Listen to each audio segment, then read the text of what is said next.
Assalamualaikum warahmatullahi wabarakatuh. Alhamdulillah hari ini hari Senin 14 Juni 2021 akan mulai dilaksanakan Festival Penyu Mampie di Dusun Mampie, Desa Galeso,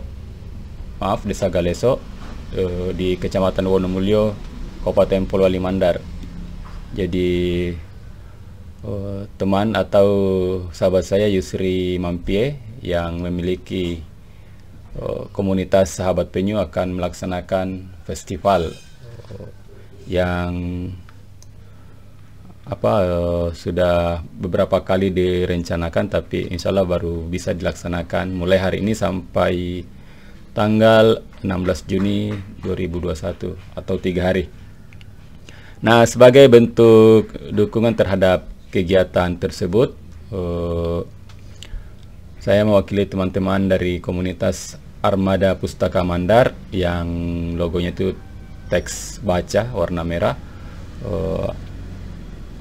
membantu mensosialisasikan tentang pentingnya kita memiliki wawasan tentang penyu, yang harapannya dengan wawasan tersebut kita tergerak atau terlibat dalam upaya pelestarian penyu di Indonesia, di dunia, di planet bumi ini, khususnya di Sulawesi Barat. Nah, untuk bagian pertama ini, karena saya merencanakan membuat beberapa konten perihal penyu, saya akan memperkenalkan jenis-jenis penyu yang ada di Indonesia. Jadi di planet bumi ini, di tempat kita sekarang tinggal, kalau menurut hasil penelitian dulu diperkirakan itu berdasarkan dari penemuan fosil-fosil, terdapat 200 jenis penyu yang pernah hidup, yang diperkirakan itu mulai muncul atau mulai kalau di dalam ilmu biologi itu mulai yang hewan yang kemudian kita kenal sebagai penyu saat ini itu lebih 200 juta tahun yang lalu. Nah, awalnya nenek moyang penyu ini tinggal di kawasan muara atau di antara bagian laut dengan sungai. Nah, belakangan ini ya terbagi dua karena berbeda habitat yang dampaknya bisa kita saksikan saat ini. Jadi ada dua jenis kalau kita ada dua jenis reptil berdarah dingin, bertulang belakang, yang habitatnya berbeda. Itu maksud yang dua habitat di laut sama di sungai atau tempat berair. Saya ulangi tadi, itu yang dimaksud bahwa ada beberapa jenis reptil seperti ular, buaya, cicak juga. Semuanya itu hewan berdarah dingin. Nah, reptil ini bertulang belakang, tapi yang memiliki karapas semacam pelindung di belakangnya itu hanya penyu. Nah, dua penyu ini yang bersaudara ini adalah penyu dan kura-kura. Seperti ini, ini boneka atau semacam action figurnya, kalau tidak salah ini kura-kura yang ada di Kepulauan Galapagos di sebelah barat Amerika Selatan. Ini kura-kura. Jadi secara umum kura-kura itu yang nanti ini sekalian saya perlihatkan. Perbedaan mendasar antara penyu dengan kura-kura adalah kalau kura-kura itu mereka hidup di darat atau di air tawar. Kepalanya bisa dimasukkan ke dalam tubuh, jadi itu sebagai bentuk perlindungan, dan kakinya memiliki jari-jari yang jelas digunakan untuk berjalan. Untuk berenang itu kurang lincah, jadi bodinya juga membulat. Sedangkan penyu ini perbedaan mendasar, kepalanya tidak bisa dimasukkan ke dalam tubuhnya, dan kakinya itu sudah berevolusi menjadi alat renang. Dua kaki di depan ini berfungsi sebagai dayung mengayuh, terus di bagian belakang untuk sebagai kemudi. Tapi kalau mereka bertelur, fungsinya berubah menjadi alat menggali pasir terus menimbun. Itu nanti dijelaskan. Nah, perbedaan fisik yang lain adalah ini bagian dari tempat hidup mereka. Meskipun apa ya, penyu itu lambat bergerak di darat, tapi kalau di air itu lincah, bukan main.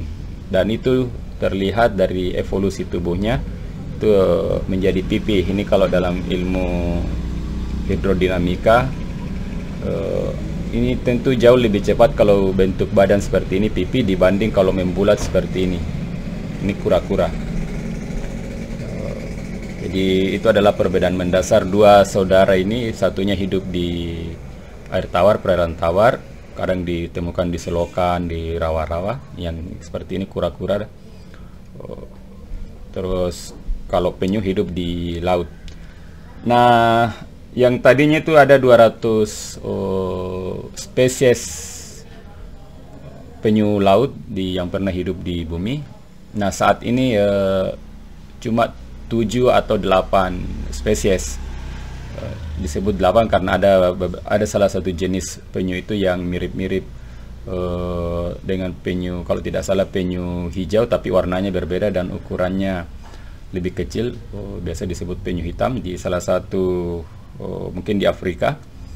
Jadi tapi itu antara 7 dengan 8. Nah, dari 7 spesies ini ada 4 jenis yang hidup di Indonesia, di perairan Nusantara.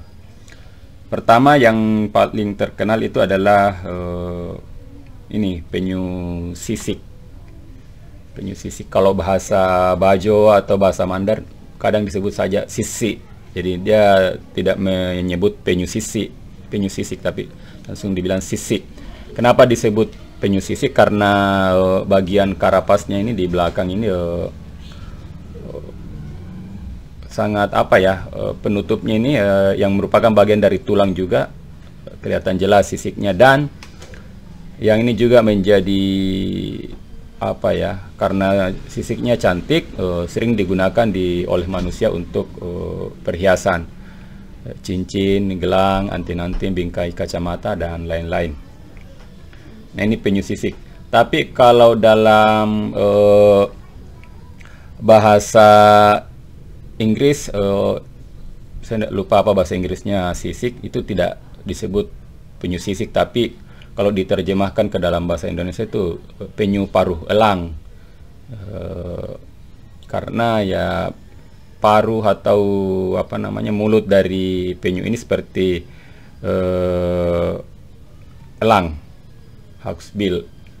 Nah, ini penyu, perlu juga diketahui penyu itu tidak memiliki gigi, tapi rahangnya itu cukup kuat untuk apa ya, memotong lamun dan kerang-kerang, memecahkan kerang-kerang. Nah, berikutnya adalah penyu hijau. Ya mungkin karena warnanya sering kehijau-hijauan, jadi ya disebut penyu hijau. Ini perbedaan ini bisa dilihat perbedaannya antara penyu hijau dengan penyu sisik. Kalau yang ini penyu sisik, ini penyu hijau. Kalau apa ya, ini kontras di sisik, penyu sisik itu lebih jelas dibanding yang dengan penyu hijau yang agak warnanya kemerah-merahan. Dan untuk beberapa yang apa ya, untuk misalnya teman-teman yang mau lebih fokus mendalami penyu, itu ada sistem identifikasi tersendiri yang supaya kita memudahkan bisa mengidentifikasi selain yang secara gambaran ya, sekilas ya, misalnya jenis apa, susunan karapasnya, terus pola-pola di kepala, itu bisa menjadi acuan. Jadi ada sistem identifikasinya. Berikutnya adalah penyu lekang. Ini penyu lekang. Di sisiknya apa ya, tidak ada pola seperti yang misalnya penyu hijau ini. Tidak ada garis apa, semacam pola-pola yang membuat dia cantik. Jadi beda dengan ini ya. Terus karena bentuknya mirip dengan buah zaitun, di dalam bahasa Inggris ya, ini tidak saya kalau lekang bahasa Inggrisnya apa ya, tak lekang oleh waktu. Kalau di bahasa Inggris itu disebut penyu zaitun atau